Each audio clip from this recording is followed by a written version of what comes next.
So we're not even there to like do what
iPhone users, after they invest heavily, they make it more heavy. About heavy investment. Other heavy investors, just for example, phone, I've been using for the last 4.5 years. So one of them is at A70. I bought that one, I think 120K, $4 when it came out, right? And I think I'll use it for the next 1 year. God me. So obviously, when I was about this phone, I wasn't about to so much pride. Like somebody like an iPhone that invested in more. So I understand you, I agree with you. Okay, with that said now, thank you very much. Please, round of applause for yourselves. Please get the mic. Please clap for yourselves. For 30 minutes and 30 plus minutes, you guys engaged yourselves and you made this quite interesting. So thank you very much. Sometimes you have to improvise, we just did that now, and we did it successfully. Maybe what some people didn't know is that we have like a 1 hour time in between, back to lunch and now. So we have to find something to make it worthwhile. And I must say that I also got the opportunity to learn from you guys. So thank you very much, everyone. Okay, so on that note, I like to call on a very patient CEO. When you are a boss, sometimes, because you're a boss in a fast-moving space, you tend to be a little bit impatient sometimes. So I have to go meet him a few times to know, just gauge his patience level, just know, okay. And he said, no, we do fine. So to lead this particular session is Akin Lawal, sectional CEO, InterSwitch, one of Nigeria's unicorn. A round of applause for InterSwitch.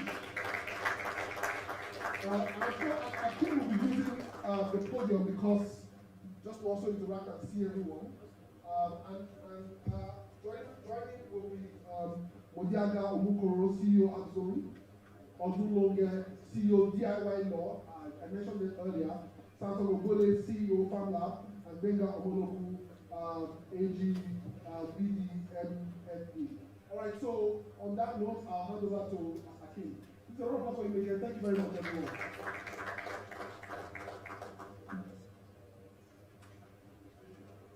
Good afternoon, ladies and gentlemen. I'm really very excited to be here.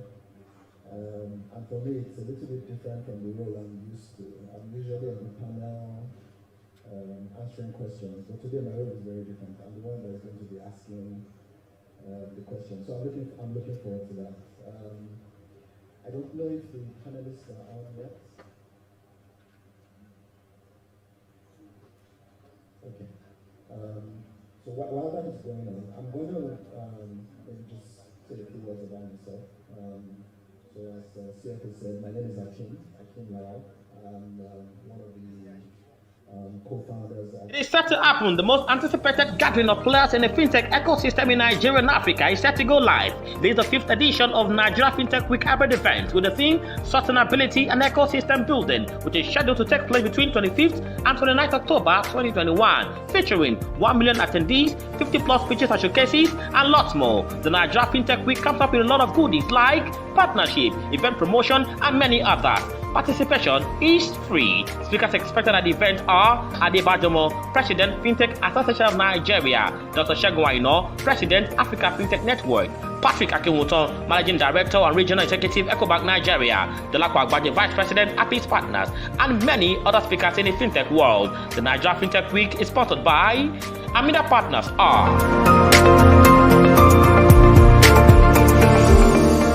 For more information, log on to www.nigeriafintechweek.org, hello@nigeriafintechweek.org, or chat show on +234 903 000 3031. Nigeria Fintech Week 2021, Sustainability and Ecosystem Building. It is set to happen.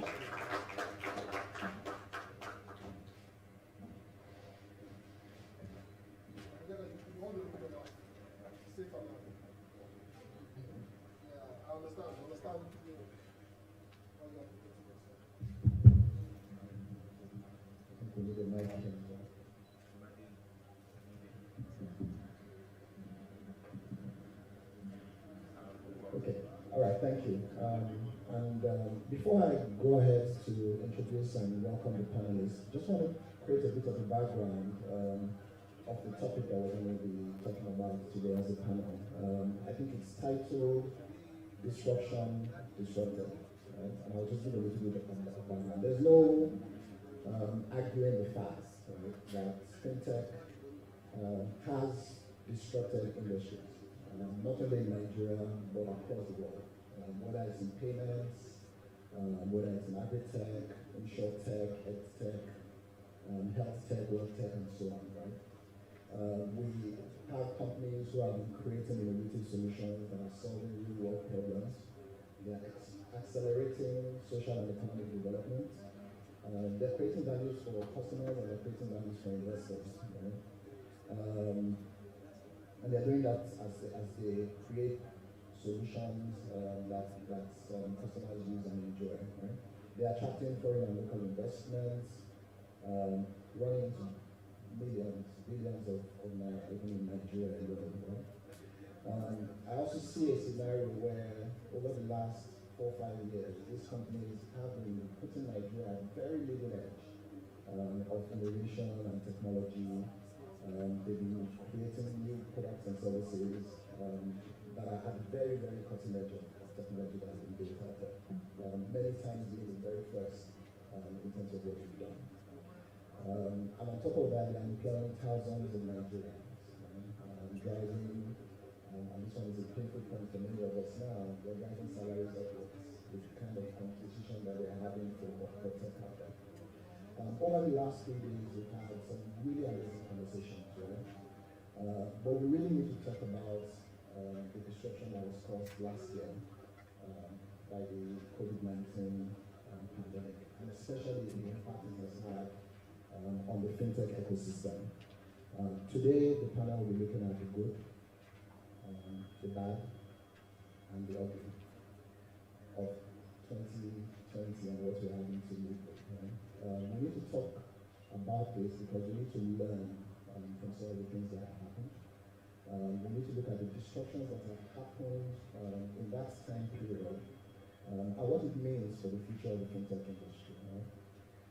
This panel will cover everything from the impact on businesses, the growth of the industry, the struggles and the successes of the participants, and the impact on regulation and some of the regulatory environment. Just for example, right, we know in the payment tech, which is the area where interest rate plays, payment transactions grew by more than 82% most of that was driven by fintech companies in that space. They've changed the use of consumer channels. 3, 4, 5 years ago, the primary channel for transaction was ATM. Now it's agent network. I think the number of agent network is now well beyond 900,000 locations. Right? Only 500,000 of those was added just in the last 18 months alone. We have hundreds of fintech companies that have emerged, raising over $600 million in that 18-month period. $221 million of that was just this 2021. Right? But in the same time period, right, Nigeria saw 210,000 plus reported cases of COVID, more than 2,800 deaths in Nigeria alone, and global numbers is well above 5 million now. This is clearly the worst pandemic in our time. In that time, the economy has suffered a hit, both because of COVID and some of the other factors that are going on. Exchange rates are falling, poverty levels are rising, and so much has happened that you cannot but say that even the disruptor has been disrupted. So today we have an exceptional panel that's going to talk about this. I like to think about them as these are the guys who are at the front line, right, of what has been happening in this industry, and are probably in the best position to talk about this particular topic. So first of all, I'll quickly introduce Ebere. So Ebere is a seasoned digital banking product and project manager with more than 10 years experience in banking, and he's senior product manager at the Ebere. Thank you. You're welcome. Then I would like to also welcome Mudiaga Mukoro, who is CEO of Abzone Core. Mudiaga works for one of the companies that I admire a lot. He probably doesn't know this, but CEO, his group CEO knows this very well. Abzone has been in the industry for many years, and Mudiaga I think has been one of the core engineering talents, helping them build some of the core infrastructure and software products that they've been using to drive innovation across the industry. His profile describes him as a digitization enthusiast and a proponent for the transformation of national economies through technology. Maybe you're welcome.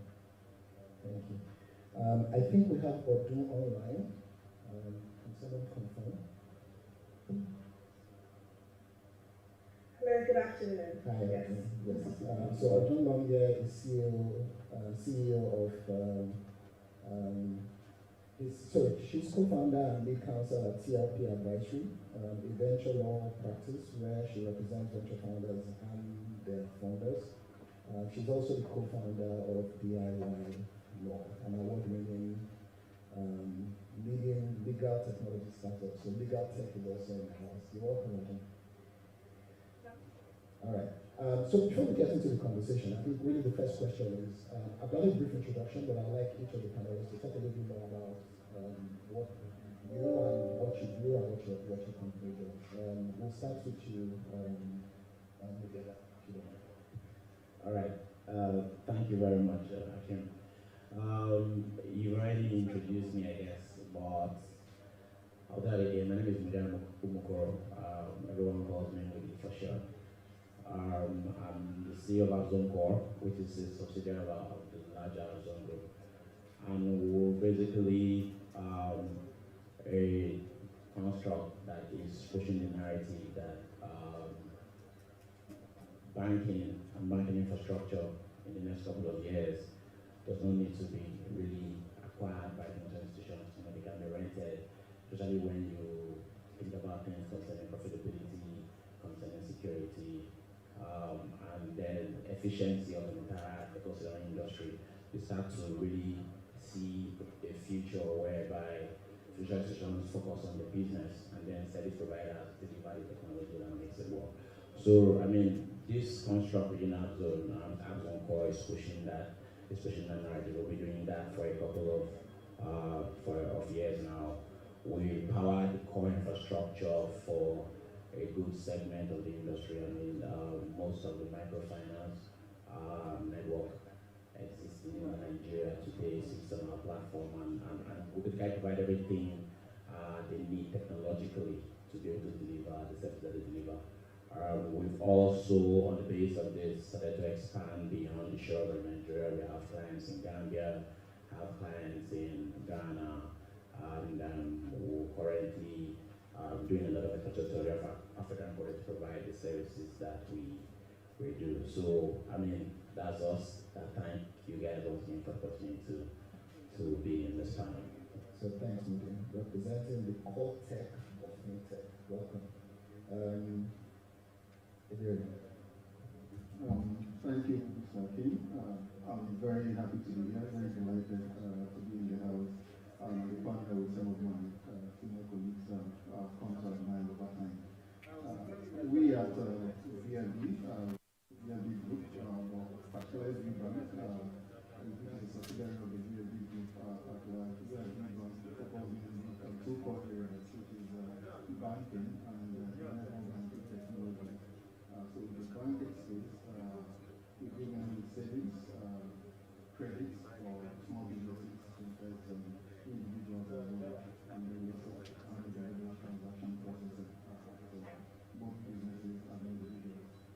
On the enablement side, we also have a tech arm that deals with enabling businesses, sort of something similar to what we did and we provide the core infrastructure to businesses and for upcoming businesses.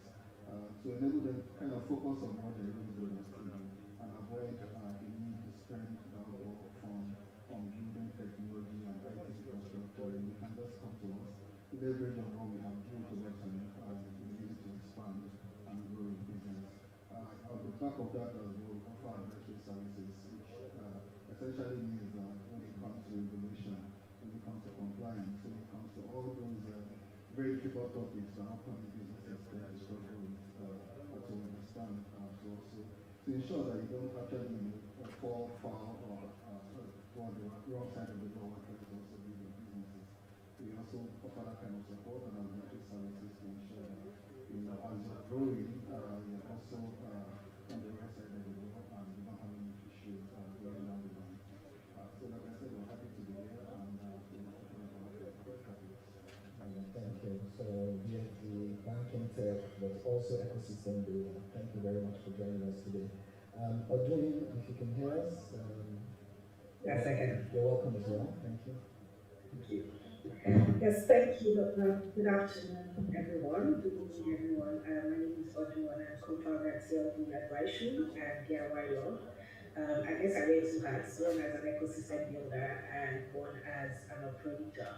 TLP Advisory, a venture law practice, and we're actually the first startup focused law firm in Nigeria.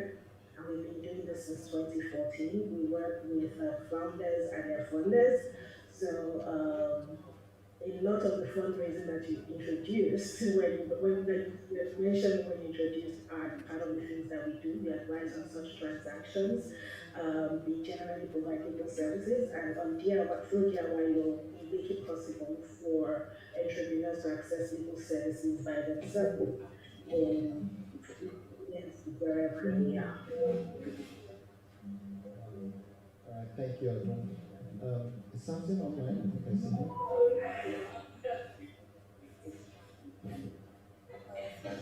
Yes. Hi, Samson. I'm going to introduce you quickly, and then I'm going to ask you to talk about what you do as well, right? I read Samson's profile, and I was like, okay, I'm not going to spend 2 hours reading out what Samson does. Samson is CEO at FarmLab. He calls himself Farmer Ole Samson, right? His primary function or role is in developing agritech, right? Samson, you're welcome. I would like you to talk Thank you very much. about yourself. Please mention the fact that you have a PhD and you have studied in 12 universities. Thank you very much. So yeah, what we do, we are tech enablers using soilless farming agriculture to ensure that we can grow plants all year round, and we also use AI-based technology. So our AI is primarily focused on irrigations. That this pattern is based on the amount of water the plants actually need. So filters are able to pick the exudate release per plant to actually determine how much water to release per time. And what makes our system unique is it is not electricity dependent. So we are able to actually that our is to pump water from our pumping machine, that's our boreholes, to our reservoir, and after that the system runs without electricity. So yeah, that's it's what we do in summary. All right, thank you. And you're welcome to the panel today. I think it's important to note also Thank you very that much. Samsung was recognized in 2021 as one of the top 100 Nigerians doing great things, and also one of the top 7 innovators in 2018. So I'm looking forward to your contribution today. It is set to happen. The most anticipated gathering of players in the fintech ecosystem in Nigeria and Africa is set to go live. This is the 5th edition of Nigeria Fintech Week hybrid event with the theme Sustainability and Ecosystem Building, which is scheduled to take place between 25th and 29th October 2021, featuring 1 million attendees, 50 plus pitches and showcases, and lots more. The Nigeria Fintech Week comes up with a lot of goodies like partnership, event promotion, and many others. Participation is free. Speakers expected at the event are Adebajomo, President, Fintech Association of Nigeria; Dr. Segun Aino, President, Africa Fintech Network; Patrick Akinwuton, Managing Director and Regional Executive, Ecobank Nigeria; Dolapo Agbaje, Vice President, Apis Partners, and many other speakers in the fintech world. The Nigeria Fintech Week is sponsored by Amida Partners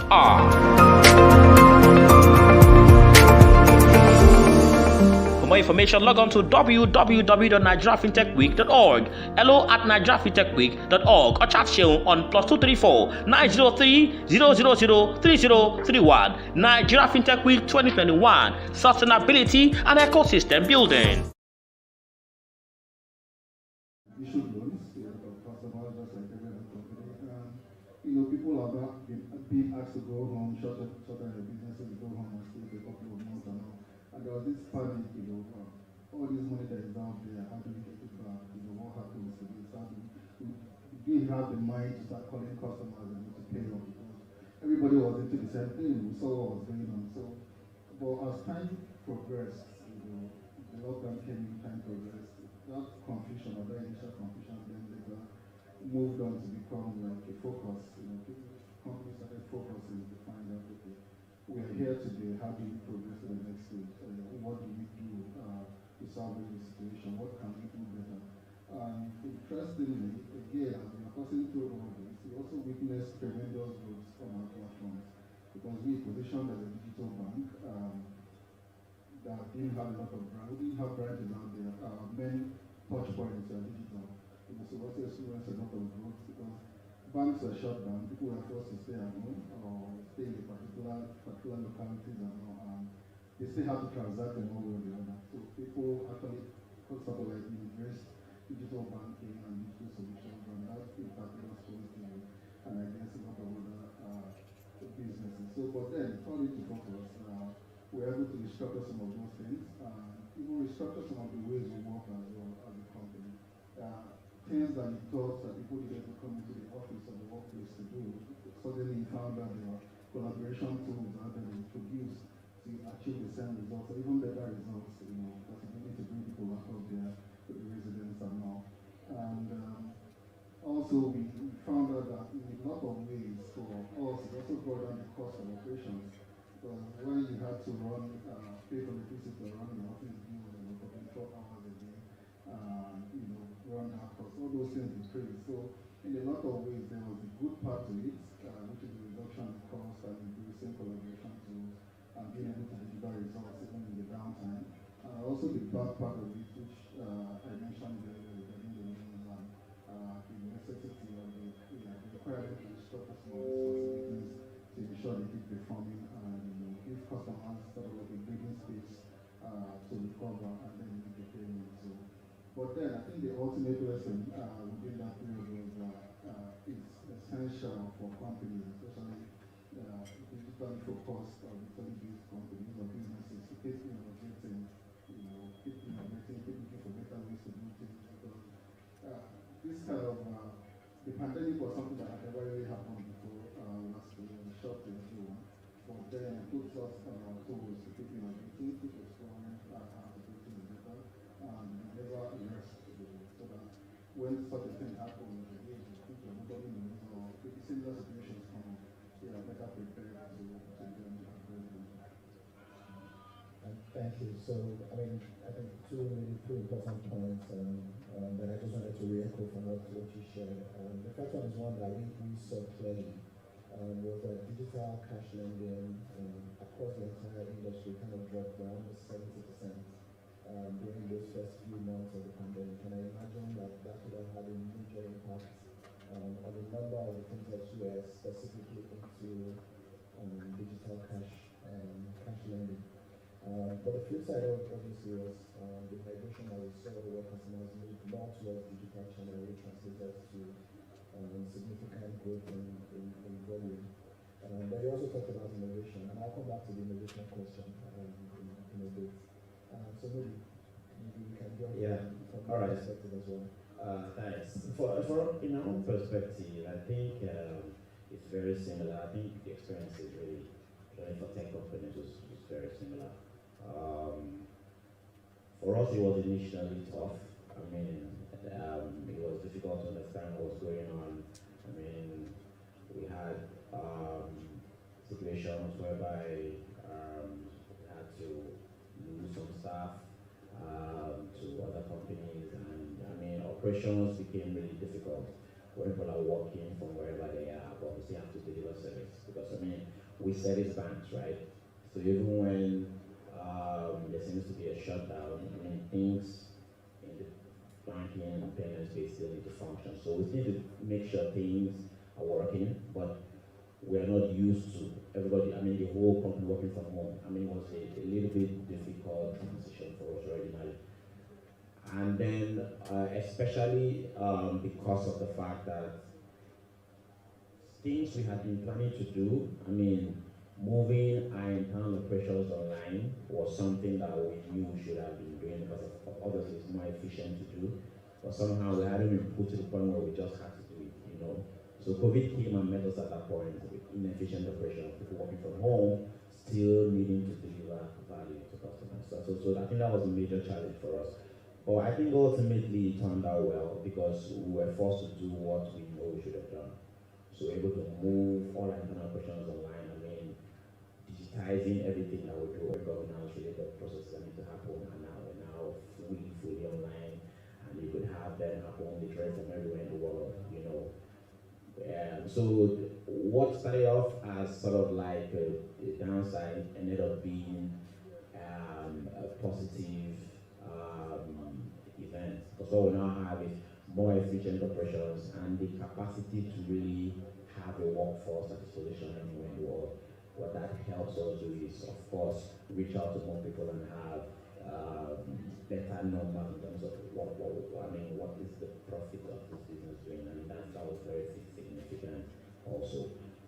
The second thing I want to point out also was on point of view of customers as well. I mean, like I mentioned, business actually did grow. At least I would like to believe in the tech space, especially in fintech. I think that business really did grow. And just for us to see the numbers, because a lot of the business that we were around chasing, because we provide technology for financial institutions, right? And many of the time we have to convince them that you need to digitize your operations, you need to get more digital products, get your operations online, get your customers to be digital. I mean, the typical concerns that salespeople go through, we're going through those motions, right? But I mean, once COVID came, it flipped. And then we're now on the receiving side where customers saying, look, we need this, we need that. People have been chasing around to get more digital in this particular tool or this particular service. They are the one now to say, look, that stuff, we need it. So, ultimately, I think all things considered, it had a positive effect on our business. Thanks, Nidhi. And I must actually comment on the point you made, and I call it the digital separation or the digital divide. I think it would be interesting for people to just take a look at the performance, at least in my industry, of financial institutions and companies. Those who are digitally prepared and those who were not, and the results that they showed at the end of 2020, it was night and day. And I think the message that came out very clearly was that businesses, irrespective of the sector, needed to we need to digitize. Thanks for that. Odin, I think same question in your area. Yeah, thanks. So for us personally, before the pandemic, we actually operated a partially remote office. We had some of our team members that were working remotely, and then for even everyone that was working on site, everyone had a day off, where not a day off, a day where they could work from home. So we had that in place pre-pandemic, and when the pandemic started, it was a bit of a smooth transition because we already had frameworks and we already had like collaboration tools that allowed us to work from home. But of course, there was that pertinent fear of what's going to happen to the business, what's going to happen to the ecosystem. Are clients going to be able to pay? Are customers going to be able to, use the tech platform, use DIY law? But what we noticed is, like the first two speakers said, entrepreneurship thrived for different reasons. So for some of us, for some people, it was starting new businesses. So I will speak about DIY law first. A lot of people during the pandemic started new areas of business. You had people who started doing home delivery for food, and because people had to order online and integrate with payment platforms, they had to have a business. So we found that many people were trying to incorporate their companies and they came online. So you had people like it was during the pandemic that Flutterwave store got launched. Paystack also launched something for small businesses. Now to integrate with all of these things, you need to have a registered business. So we had more people, setting up businesses through the pandemic, and as a result of that, fortunately, we were able to, our growth and revenue grew for DIY. With regards to TLP advisory, we work with a lot of tech companies, Fintech, and they were growing. Investment was coming in. It was, there was a lot of venture capital coming in during that period to tide the companies and also as a matter of the growth opportunities. So we were able to we work with our clients, and the way our own sector works, if our clients succeed, they succeed. If things are difficult for them, then that's the issue with us. So as they were going, there were also growth potential for entities as well. And as they operate, they also need good services. So you only need sense for us to also expand to be able to support clients are expanding into that. Post the pandemic, from being a partially remote company, we are now remote first. We downscaled the office size. Everybody works remotely, and we're still able to provide the same quality or even better quality service to our clients. A service provider and an ecosystem support person. But yes, that did happen. But for most of the fintech companies, they didn't have that. That wasn't the situation.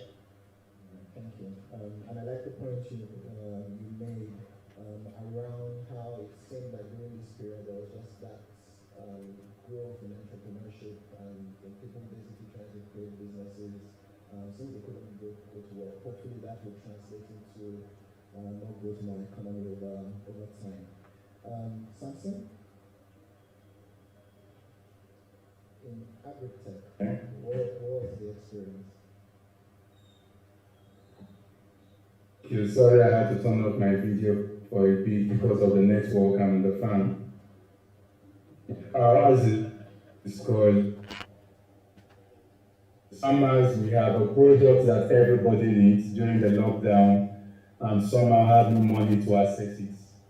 It meant that people wanted food but did not have money. So with two reasons. First was initially we were not set up to sell directly to sell to the intermediaries who would sell us and the consumers would buy it from. Unfortunately, with the lockdown, initially some of these stores were no longer functioning, and we had crews here hungry who did not know who we were. So the first thing we had to focus on was just telling people their resources family to have food. And the time people started getting to know us, so we first started off with food as a service community. So our staff could not come to the farm because of the distance. Sorry, a lot of our staff could not come to the farm because of the distance. So people around us who would work for food rather than work for a salary. So you are around the farm, you can get the food supply. So you get food as your payment, as opposed to money as payment. Now, so there were people who had who needed food, but did not so alone. It's okay, you have some money coming. The difference this time around is you would have food because we gave it to you as instead of buying tomatoes at 400 naira per kg, per kg. Then Amina partners are For more information, log on to www.nigeriafintechweek.org, hello@nigeriafintechweek.org, or chat show on +234 903 0. is still working on the farm. They don't have the liberty to work from home.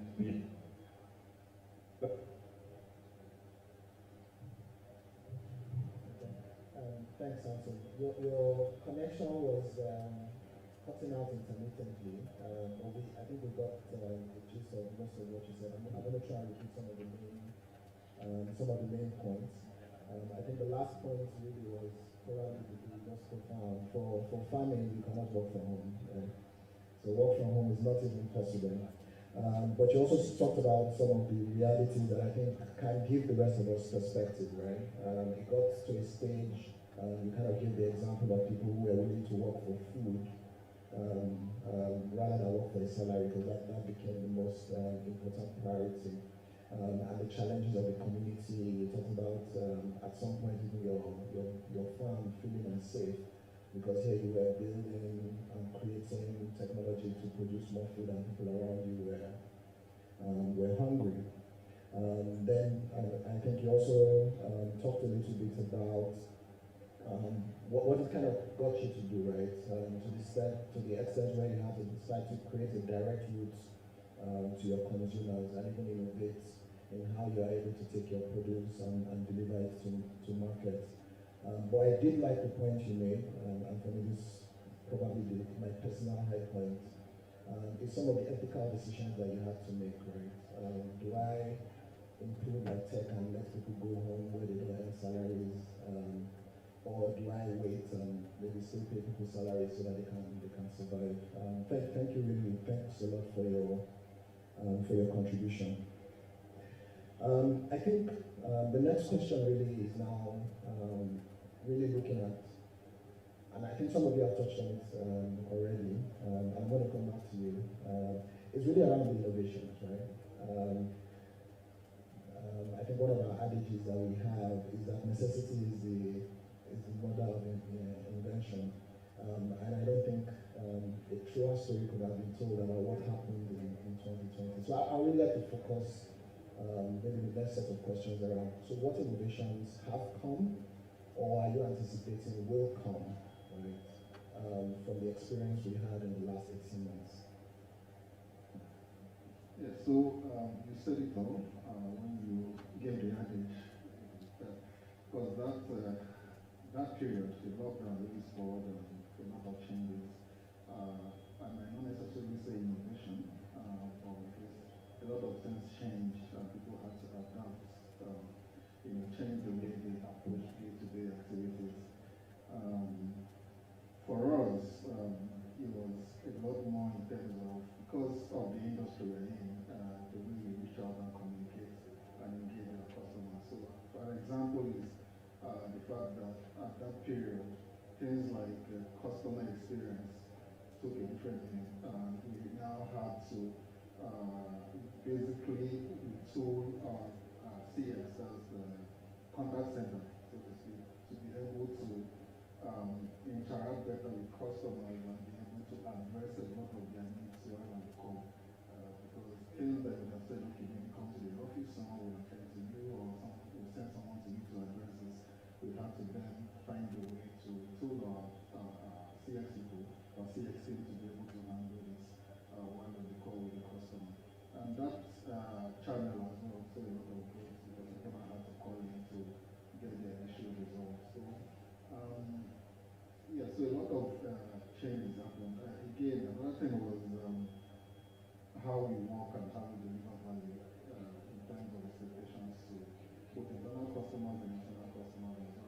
also measure that. Again, in terms of adaptation to new collaboration tools, and even having to retrain some of our staff to be able to, work in this changing environment. All those things have to be done, and not necessarily might not have done some of these things had it not been for the experience or the position we were at that time with the lockdowns and all. So it's for a lot of changes. We still expect a lot of it to happen. And on the other side as well, like I think Woody mentioned when he was speaking for our tech business, these changes are not limited to us. We also see a lot of companies coming to us as well to say this information or this additional service that we need to have all around the world now build it and how would you assist us, how we can we get this working and be able to reach our customers and just to make sure our business continues to run and continues to survive with this trying time. So a lot of those are going to continue. Things have eased down a bit because of course the lockdown is not so strict anymore. People are able to go out and interact. Those technologies or those changes have come to stay. We believe because a lot of people are used to it now. People that are not using it before are using it within that period, and they are more used to it. They're not going to suddenly drop it or stop using it. They continue to use it. I think even upgrade because almost everybody in this industry has seen the necessity for this kind of services. So it's an ongoing journey. I think it's something that will continue to see the changes and the innovation and to see where it goes. And I think, again, for those who kind of monitor the industry, you'll notice that in the last 18 months, more and more companies have implemented customer service, digital customer service innovation. So you don't have to come to the branch to get your issues resolved. Moody. Yeah, okay, all right, thanks. It's good you added that point. I was going to point that out as well. But I think for me, one of the most important innovation or changes that have happened in that period of time, it's something, and one of the things I also pointed out, the fact that people are thinking a little bit differently. Entrepreneurs are coming up. A combination of the fact that people were not really able to go to work at the time, and combined with the fact that people were at home, and there was opportunity, created a situation whereby people were really thinking about ways of providing new services, different services, and delivering it in different ways that we're used to. And that has created a lot of entrepreneurs, a lot of new businesses. And really, some have done this analysis, and you mentioned it a little bit about it. I mean, you may have the figures as well. I mean, how much companies have raised, even in one year prior to COVID and then after. Someone does analysis, the truth will come out. It's not a coincidence, really. It didn't just happen. All this money being raised, products being launched, companies springing up, is not a coincidence, right? The fact that COVID happened changed the culture of people, changed the way they thought, created a situation where people were forced to think and create new ways of doing things, create new solutions to problems, and then creating businesses out of all that engagement. And I think that is really going to continue. We've unlocked something that is never going to shut down anymore. I strongly believe that technology transforms, it solves our problems. It's something I always say.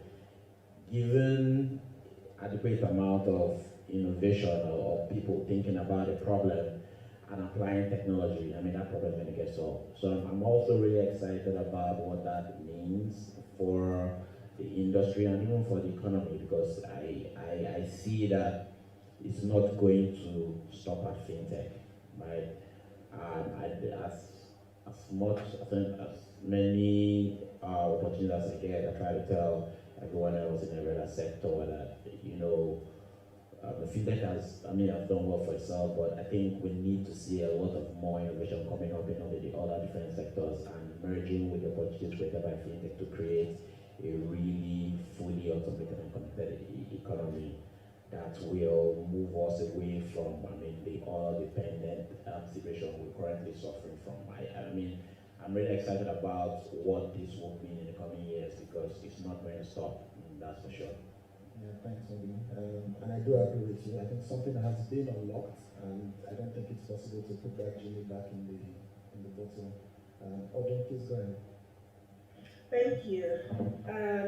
The pandemic was, going through the pandemic, it's been a very, very tough period, and without undermining the effects and the lives lost, there's a saying that what doesn't kill you will only make you stronger.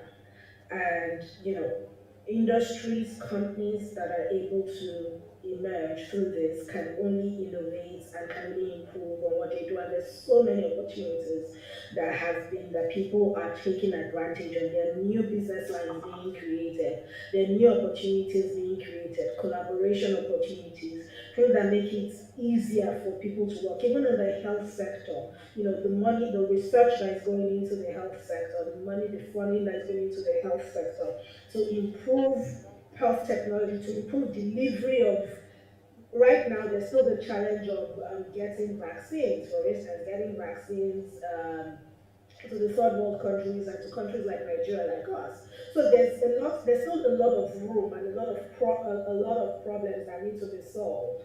So there's still innovations that are waiting to emerge beyond fintech. Fintech was already on a rise before the pandemic, and then the pandemic totally accelerated this rise and opened up and showed the importance of going digital in terms of payments, in terms of savings and all of that. But there are also opportunities in other sectors that are waiting to be tapped, and I believe that as an ecosystem, as a Nigerian ecosystem, there are a lot of opportunities that we can capitalize on, new opportunities, areas to improve on, that will make life easier for everyone. People are working from home now. People are, I know of two health tech companies that started during this pandemic that what they do is actually, going more like mobile health solutions because people couldn't go out. And those are things that we didn't have before. So they will come to your house. Those are ambulance providers, and they've also gotten funding. So there are a lot of opportunities in other areas beyond fintech that are just waiting to be explored and waiting to be exploited. And I'm excited about what this presents for the entire entrepreneurial ecosystem in Nigeria. Thanks, Odin. My mom, she's getting ahead in age, and I think a few weeks ago she had the tooth problem, and she didn't want to go to the hospital. She's still scared of COVID. And then somebody sent me a URL, dentisttomydoor.com, so that the dentist will come to your house. So yes, that is true, and that's happening. So Samson, I think we'll take you, and then maybe I have one more question before I then throw this open to the audience.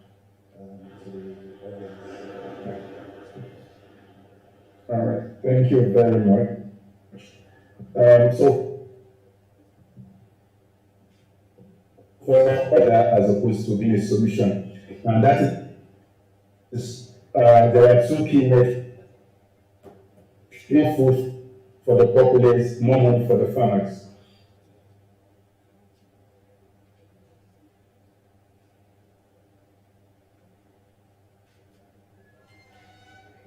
But we also understand that as a company, we are not going to be able to produce food enough to feed everybody buy from us. So what we have been able to do with the digital tools outside it, we needed to understand how can we use technology to improve food production, not just now. For us, this is because we also understand the fact that there is the literate farmer and the majority of the illiterate farmers that we have out there. So they are to say, still this technology. Farmer that operates a phone like 3310, Nokia 3310 can also operate our technology. Having to understand the best out of it. So that for us was number one.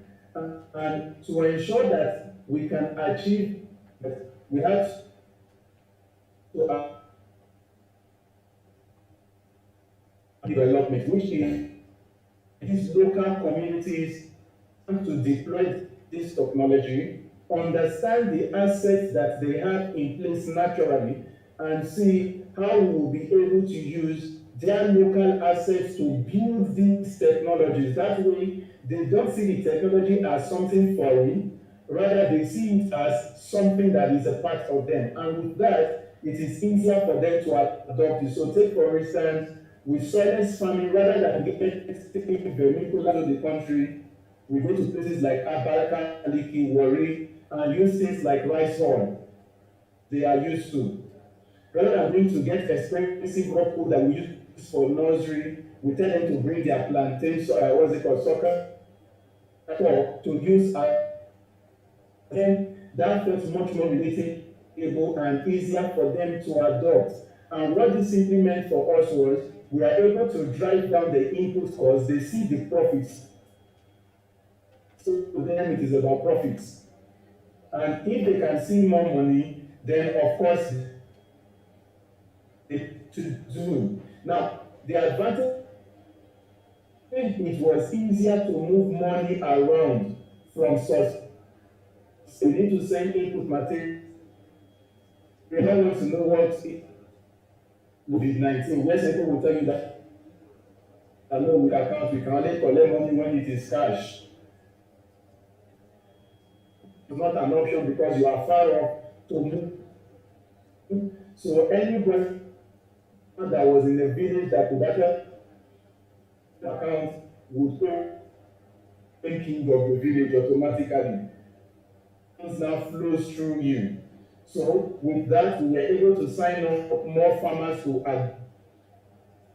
You know money can come to you because we access your money from.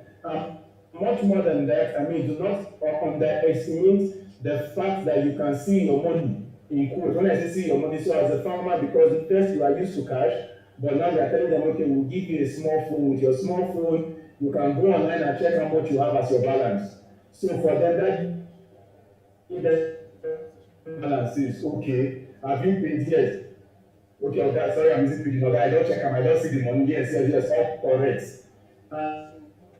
So it's doing a lot for us in farming. So for us in the farming industry, it's not just about the big technology, but first about the smaller distillable technology, because when you remember that over 50% and majority of the farmers are illiterate, then our technology has to be something distilled enough for them to understand, adopt, and use continuously.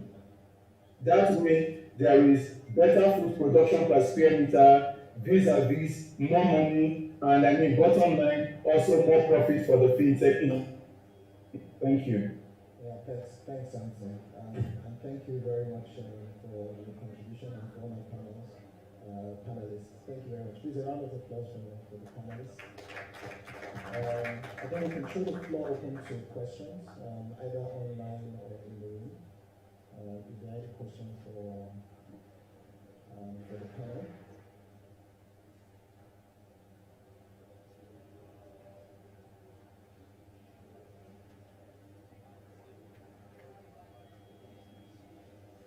I think there's a question over there.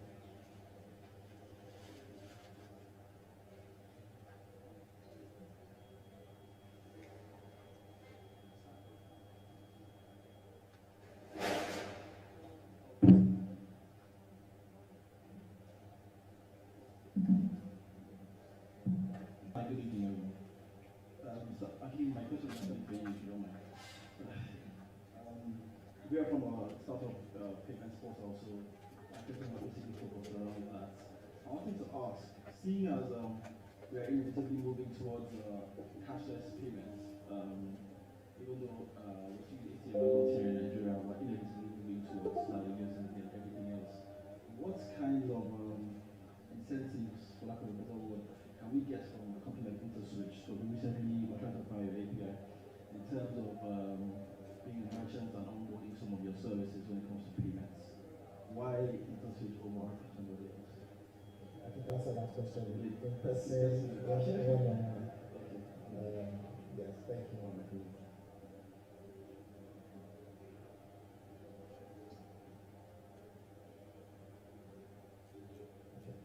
Is there any question online?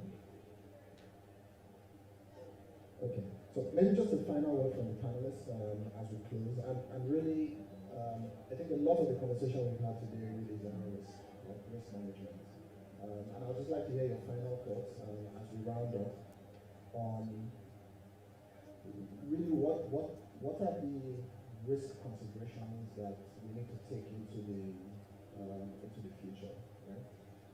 Either as fintech businesses, as individuals, as consumers, as regulators, right? So that if something like COVID happens again in the future, we are better prepared.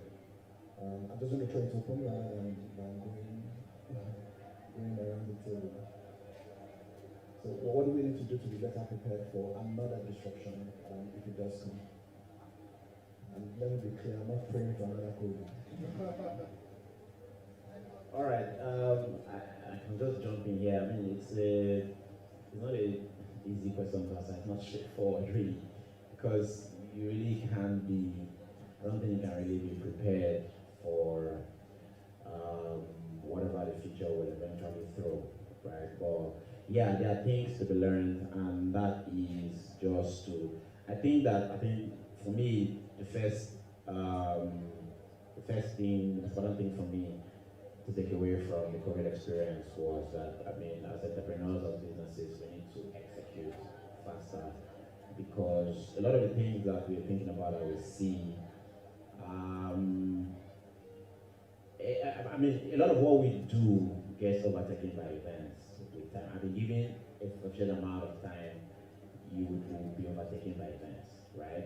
So all the effort we're putting into things we're doing, if we're being too slow about them, and what you'll find out is that after a couple of months, you'll find out that, I mean, it's obsolete. That thing you're trying to do before, either somebody else has beat you to it, or it's no longer applicable because something else has changed, right? So if we are quick with executing what we think about, then that will really position us, because we'll end up doing a lot more, and we'll be better prepared for what the future throws. A good example is, like I mentioned, I mean, everybody has known that, I mean, it's much anything online, digitize your operation, whatever it is you're doing, but we're just slow at execution, you know. So I think one of the most important things for me is, if we're just quick, as much as we are able to think about and do and actually get done, then the better prepared we are for the future as it happens. Or else we'll find out, shit, I thought about this thing now, it has happened and I'm not prepared, you know. So that's one of the key things. Specifically in technology, I think another thing that we need to do to be prepared is just to collaborate more and take advantage of technology itself. It's easy for us in the space to not use technology. I meet a lot of people who are trying to build everything by themselves, you know, because you can code, because you can build software. If you have a need, the default thinking is, why don't I build it? But see, that makes you slower, and that makes you more, it doesn't make you excellent. Because there are people, even within technology, there are niches where people are excellent at what they do, right? It will be better for us, even within the technology space, to collaborate more, utilize excellent services that other people have provided to keep us also as excellent, performing excellently within our whole space. I think those are very key. Those are very key things to take away from the experience. Thanks, Moody. Okay, so just to also chip into the question, from my own end, I would say technology is key. I think that's one of the key lessons almost everybody got from the lockdowns. The needs to always back your business or build it on strong technology based, so that regardless of what happens, you're able to still deliver on your promise to your customers. So that's number one key point. The second one as well, I would like to give to what you said is the collaboration bit. I'm not going to speak without it, but I think it's key as well. But overall, I just think I believe that the future in terms of fintech and businesses in general, the future belongs to those who are able to leverage technology, have a strong team, and build quality products able to serve increasingly expanding market base. Once you have a great team, you have a product, you have a market for it, and then you back it up with technology, and you remain lean, as lean and as by that time, you being able to adapt to any change that comes up, because yeah, in general you can't really anticipate for everything, but if you're built in such a way and the business is built in such a way that you're able to adapt, regardless of what happens, you're able to adapt and still be able to deliver on your promise to your customers. I think that's the overall overarching thing. Once you're able to do that as a business, regardless of the disruptions that happen, you still continue to thrive and still continue to meet your promise. So those who are most adaptable to change. Online, Odun and Samson, as we round up. Sure. I'll say whether as a business or as an individual, for me, there are three things that are really important to equip ourselves with to be able to cope with situations like this. You never know. So, for me, the first is knowing how to learn, not just learning. All of us can learn, but knowing how to learn in the sense that if you're faced with a new situation, do you know how to do the research?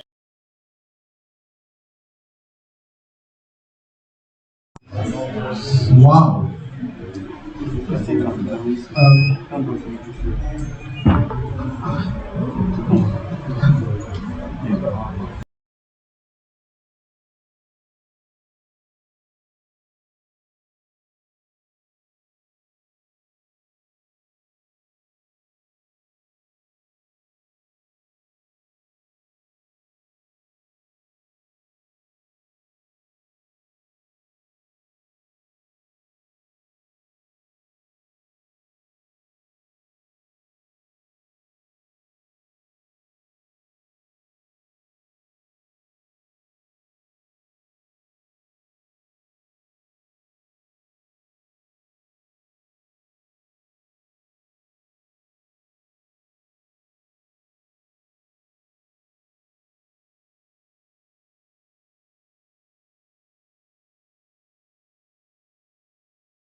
It is set to happen. The most anticipated gathering of players in the fintech ecosystem in Nigeria and Africa is set to go live. This is the 5th edition of Nigeria Fintech Week hybrid event with the theme Sustainability and Ecosystem Building, which is scheduled to take place between 25th and 29th October 2021, featuring 1 million attendees, 50 plus pitches and showcases, and lots more. The Nigeria Fintech Week comes up with a lot of goodies like partnership, event promotion, and many others. Participation is free. Speakers expected at the event are Adebajomo, President, Fintech Association of Nigeria; Dr. Segun Aina, President, Africa Fintech Network; Patrick Akinwuton, Managing Director and Regional Executive, Ecobank Nigeria; Dolapo Agbaje, Vice President, Apis Partners, and many other speakers in the fintech world. The Nigeria Fintech Week is sponsored by Amida Partners are For more information, log on to www.nigeriafintechweek.org, hello@nigeriafintechweek.org, or chat Sheun on +234 903 000 3031. Nigeria Fintech Week 2021, Sustainability and Ecosystem Building. It is set to happen. The Nigeria and Africa is set to go live. This is the 5th edition of Nigeria Fintech Week hybrid event with the theme Sustainability and Ecosystem Building, which is scheduled to take place between 25th and 29th October 2021, featuring 1 million attendees, 50 plus pitches and showcases, and lots more. The Nigeria Fintech Week comes up with a lot of goodies like partnership, event promotion, and many others. Participation is free. Speakers expected at the event are Adebajomo, President, Fintech Association of Nigeria; Dr. Segun Aina, President, Africa Fintech Network; Patrick Akinwuton, Managing Director and Regional Executive, Ecobank Nigeria; Dolapo Agbaje, Vice President, Apis Partners, and many other speakers in the fintech world. The Nigeria Fintech Week is sponsored by Amida Partners are For more information, log on to www.nigeriafintechweek.org, hello@nigeriafintechweek.org, or chat Sheun on +234 903 000 3031. Nigeria Fintech Week 2021.